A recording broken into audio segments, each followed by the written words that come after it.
Iron Pillar's power was unreal. He knocked the axe right out of the lion puppet's hand and caved its skull in with one hit. He walked over to the fallen puppet, looking a bit puzzled. This world just never stopped being insane. Now zombies were using weapons too. Was this some kind of new evolved zombie type? He didn't dwell on it though, and called out to his crew to hurry up and grab the supplies, worried that evolved zombies might show up seeing Iron Pillar take out a zombie in one hit. The rest of the group kept loading supplies while talking him up. Good thing we got Iron Pillar with us. We never would have found this much food, otherwise, yeah, evolved zombies are nothing. With Iron Pillar's strength, one hit is all it takes. Since having a strong guy on your side was everything in the apocalypse, everyone sucked up to him shamelessly. The man called Iron Pillar soaked it all in, looking pretty pleased with himself. I was honestly surprised to run into human survivors more than a month into the apocalypse. Especially Iron Pillar, whose raw strength in that clash was unreal. He had probably evolved. Since regular humans simply shouldn't be that strong given how smart and unpredictable humans could be, I was worried that survivors might start eyeing our supplies and put me and Little Cheeky at risk. So I decided to stop sending puppets to that area after that little run-in with the survivors. A few more days went by and I had already stopped collecting supplies, because the lion puppets had been so ridiculously efficient.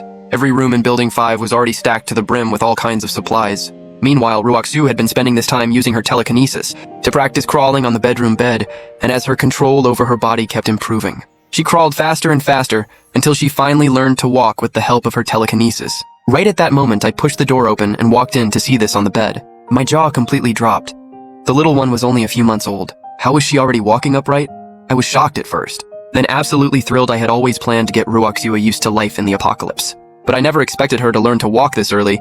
I carried Ruoxu out to the living room, thinking the flat floor would help her practice more easily. Ruoxu adapted quickly using her telekinesis, but since her physical strength was still limited, the effort of balancing with telekinesis drained her fast and she stopped to rest. After a short while, I thought she was tired, so I put her on the couch to rest. After that, I grabbed a steel machete and practiced on the balcony. After absorbing the crystal cores, my body had evolved completely, and now as I swung the blade, the machete sliced through the air with a sharp whooshing sound. The techniques I was practicing right now were based purely on memories from my past life of wuxia stories, just mimicking simple sword forms, but I always believed that as long as I kept getting stronger, even rough moves could break through anyone's defense. Ruoxu, watching from nearby, was genuinely shocked. I was actually working on getting stronger. She had assumed I was just an ordinary zombie who happened to have human consciousness, and could use weapons, giving me an edge over regular low-tier zombies. But as a former empress, Ruoxu had extensive experience in combat and martial training.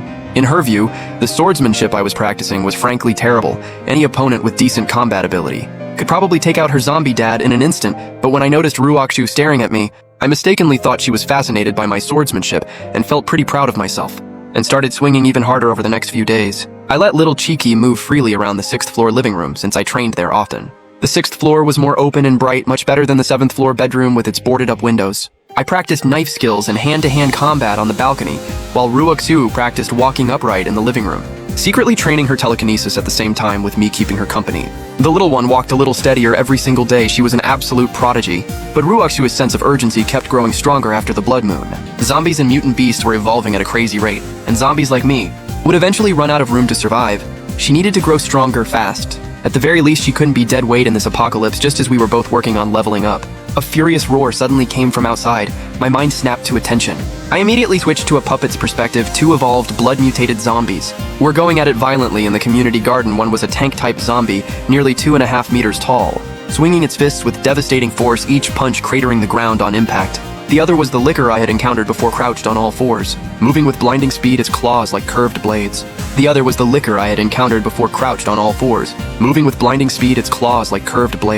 The two powerful evolved zombies were locked in a vicious fight, with neither gaining the upper hand. My heart jumped. This was the perfect opportunity.